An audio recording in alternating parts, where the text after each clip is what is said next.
ऊपर आकर के मैं राजस्थान के मुख्यमंत्री जी के लिए अभिनंदन करना चाहूंगा। मध्य प्रदेश की इस धरा पर, राजा भोज और विक्रमादित्य की इस धरा पर एक बार जोरदार ताली बजा करके माननीय भजन लाल जी शर्मा मुख्यमंत्री राजस्थान का अभिनंदन है, वंदन है। जिस ढंग से उनने अपनी बात कही है उसमें वो सारी बात के परिलक्षण हुआ है। मंच पर ही मौजूद जल संसाधन मंत्री माननीय तुलसीराम सिलावट जी, हमारी मंत्री श्रीमती कृष्णा गौड़ जी, मंत्री श्रीमान राकेश शुक्ला जी, दोनों एसीएस, इस अवसर पर मौजूद आमंत्रित अतिथिगण और पत्रकार साथियों, ये मूल कार्यक्रम हमारे लिए यशस्वी प्रधानमंत्री का एक बार अभिनंदन करें माननीय नरेंद्र मोदी जी का, जिनकी भावना के अनुरूप ये पूरा कार्यक्रम किया जा रहा है। और उनकी उदात्त भावना इस बात के लिए ही है कि लगातार राज्य आपस में अपने मसलों को भी सुलझाए, और मसलों में खास करके जो जल का बंटवारा होता है, बड़े पैमाने पर नदियों से बहने वाला जल लोगों की जिंदगी में काम आए, उससे बदलाव आए। और मुझे इस बात की प्रसन्नता है कि जैसे हमारी सरकार बनी और सरकार बनने के बाद माननीय भजनलाल जी और हम लोग मिले थे 28 जनवरी को, और उस समय आपने और हमने एक विषय निकाला कि यहाँ हमारे अधिकारियों के लेवल पे बड़े पैमाने पर इसकी आवश्यकता तो है कि राजस्थान के अंदर यहाँ से बह के जाने वाली तीनों नदियाँ चंबल, काली सिंध, पार्वती, इन तीनों की जलधाराओं का दोनों राज्यों की बेहतरी के लिए कैसे उपयोग हो सके। आज हम इस बात के लिए निश्चित रूप से एक बड़ा मन करके चले कि छोटे मोटे इशू अगर हैं उन इशू को समाधान कर लें, और न केवल पानी, जब बैठे बात करने निकले तो चंबल, ये पीकेसी योजना जिसको पार्वती काली सिंध चंबल योजना कहते हैं, ये तो होने की बात हुई सही, और भी बहुत सारे विषय हैं इन विषयों में एक तरह से माना जाता है कि राजस्थान और मध्य प्रदेश तो भाई भाई है, दोनों में कभी कोई अंतर है ही नहीं, इतनी आत्मीयता है, ऐसा कल्चर एक दूसरे से मिला जुला है। और मुझे इस बात की प्रसन्नता है कि हमारा आज का ये जो खास करके बड़ा हमारा एमओयू हुआ, जिनमें हम जब 3 दिन पहले जल शक्ति मंत्री के साथ दिल्ली में बैठे थे, उन्होंने कहा एक नोडल एजेंसी तय कर दी, उन्होंने कहा ये बैठ के बात करेगी, उन्होंने कहा ये तो करेगी, बाद में हम तो दोनों मुख्यमंत्री अपने स्तर पे कर लेंगे, हमको कोई परेशानी नहीं, हमारा सबका हमारे उस भावना के साथ, और हमने हमारी भावना बता दी। मुझे इस बात की प्रसन्नता है कि इस बहुत बड़े एक एमओयू को हमने परवान चढ़ाया है। और साथ ही साथ जिस प्रकार से बाकी विषय आए हैं, हम सब कल्पना करें, चंबल में हमारा श्योपुर, मुरैना, फिर ग्वालियर का हिस्सा, ये आज भी पानी के कष्ट में रहता है, ये कोई छिपा हुआ नहीं। हमारे राकेश शुक्ला जी आते हैं, इनकी साइड से जैसे चंबल में जाते हैं तो ये बड़े पैमाने पे हमारी जो पुरानी परेशानी थी, लोग वहां जीवटता के साथ रहते, बड़ी बात है। अदरवाइज गुना के पीछे से लगा करके राजस्थान का, हमारा राजगढ़ से लगाकर आगर तक का पूरा बेल्ट, पीने का पानी हो, बिजली की व्यवस्था हो, ये इस समझौते के कारण से चंबल का हिस्सा अर्थात मुरैना, श्योपुर, ग्वालियर, पीछे से आए तो गुना, राजगढ़, आगर, शाजापुर, इंदौर, उज्जैन, ये लगभग 13 जिलों में इसके पानी से पूरा इलाका हमारा सरसब्ज होने वाला है। और आनंद की बात यह कि 23 जिले हमारे उधर से राजस्थान के साथ लगे हुए भी, और कितना कष्ट होता सुनकर के। आपने तो तैयारी भी कर, बांध बना करके, कुछ तो बांध आपके बने हुए थे, और वो बांध पानी को तरस रहे, और हमारे पास बांध बनाने का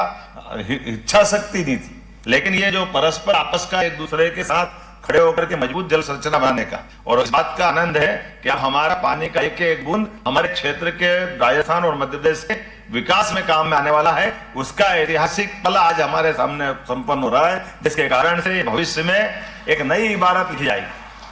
अच्छा उदाहरण भी था, हमको सबको केवल याद करने के लिए, आजादी के तुरंत बाद गांधी सागर का एक बड़ा डैम, जिसके कारण से बड़े पैमाने पर हमारे राज्य को लाभ मिला, राजस्थान को लाभ मिला, और ऐसे उदाहरण आगे बढ़ना चाहिए थे। और ये तो उस दौर में था जब उसके लिए जल संरचना बनाने के लिए बहुत कष्ट आए होंगे, लेकिन मोदी जी का उदार मन देखो, ये लगभग 72,000 करोड़ की योजना,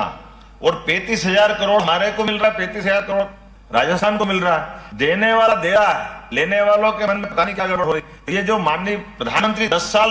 पहले करा सकते थे, ये देने वाले दाता के लिए कोई कैसे मना कर सकता है। हमारे राज्यों का भला हो, 35,000 करोड़ दोनों राज्यों को मिल रहे हैं। और ऐसे कैसे आपका ये भिंड का पूरा इलाका, केन बेतवा नदी योजना, ये राजस्थान के समान हम उत्तर प्रदेश से एमओयू कर रहे हैं। इसमें 45,000 करोड़ हमको मिलेगा, 45,000 उत्तर प्रदेश को मिलेगा, 10,000 करोड़ केंद्र मिलाएगा, 1 लाख करोड़ की वो योजना है। अरे इस योजनाओं के भरोसे तो अपना आज बुंदेलखंड है, चंबल का बीहड़ा बेल्ट है, मालवा का पठार है, ये सब कुछ बदलने वाले हैं। और केवल यही नहीं, जैसे माननीय हमारे अपने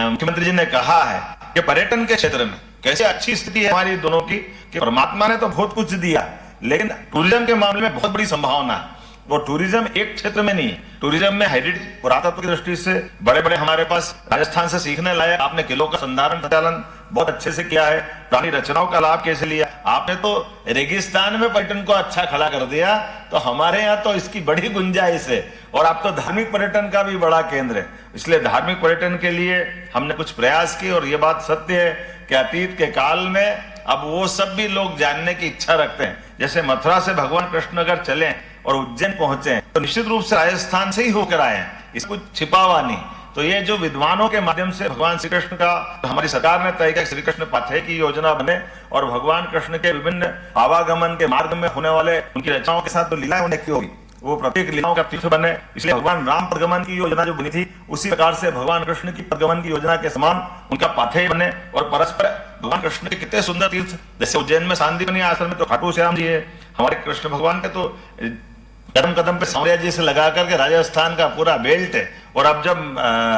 रेलवे के मंत्री माननीय अश्विनी जी से बात हुई थी, उन्होंने कहा वंदे भारत मेट्रो के नाम से आप इस सर्किट बना सकते, तो रेलवे ट्रैक तो हम तो जब भी दिल्ली जाते हैं अगर मलवा से, तो कोटा से बिना पास करे जा ही नहीं सकते, वो तो रास्ते में ही है। तो राजस्थान से पार होकर के जाने में देखिए जो नजदीक जो ऐसी बड़ी संभावना पर्यटन को लेकर के, और 2 ओंकारेश्वर और महाकालेश्वर अपने पास है। भविष्य में अभी हमने यहाँ हेलीकॉप्टर सर्विसेज सेवा चालू की है, अभी ट्रेन की भी संभावना अच्छी है, इलेक्ट्रिक व्हीकल के माध्यम से भी दोनों आपका स्वागत है स्वराज एक्सप्रेस में और मैं हूं आपके साथ चैताली पाटिल। आइए आपको सीधे अंतर्राष्ट्रीय नदी परियोजना के क्रियान्वयन हेतु संयुक्त पहल कार्यक्रम आयोजित है, जिसमें मुख्यमंत्री डॉक्टर मोहन यादव मौजूद। तो ये संभावना अगर उद्योग की है तो आखिरकार इधर हो या उधर जाना, तो कहीं कहीं रोजगार तो मिल ही रहा, और कुल मिलाकर पूरे दोनों प्रदेशों का भला हो, ऐसे कई विषय जिन विषयों पे हम आगे बढ़ सकते हैं। लेकिन आज शुरुआत हुई है, मैं तो मान के चलता हूँ सुबह से शीघ्र जितनी जल्दी हो सके ऐसे सारे क्षेत्रों में हमको आगे बढ़ना चाहिए। मेरी अपनी ओर से बाबा महाकाल हमारी आपकी सबकी इस सारी मनोकामना की पूर्ति करेगा। और कुल मिलाकर के विकास का संकल्प माननीय मोदी जी के नेतृत्व में पूरे देश ने लिया है, हम और आप सभी राज्य मिलकर के उसमें सार्थक भूमिका अदा करेंगे।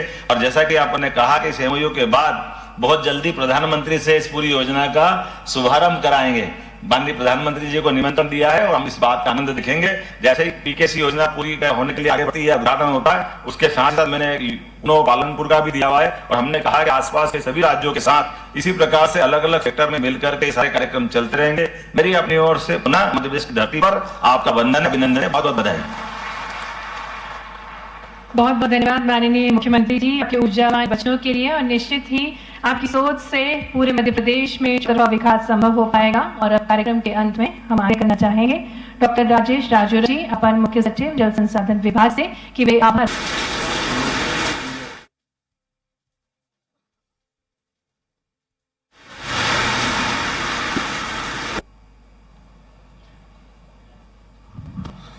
संशोधित पार्वती कालीसिंध चंबल आदर्श नदी लिंक परियोजना हेतु संयुक्त पहल के ऐतिहासिक कार्यक्रम में हम आभारी हैं हमारे प्रदेश के माननीय मुख्यमंत्री जी माननीय डॉक्टर मोहन यादव जी का, जिन्होंने इनके मार्गदर्शन में कार्यक्रम संपन्न हो रहा है। हम बहुत बहुत आभारी हैं लोकप्रिय मुख्यमंत्री माननीय भजन लाल शर्मा जी, जिन्होंने पार्वती कालीसिंध चंबल परियोजना के साथ ही अन्य विषयों पर माननीय मुख्यमंत्री जी के साथ चर्चा कर विषयों को रेखांकित किया है और जिनके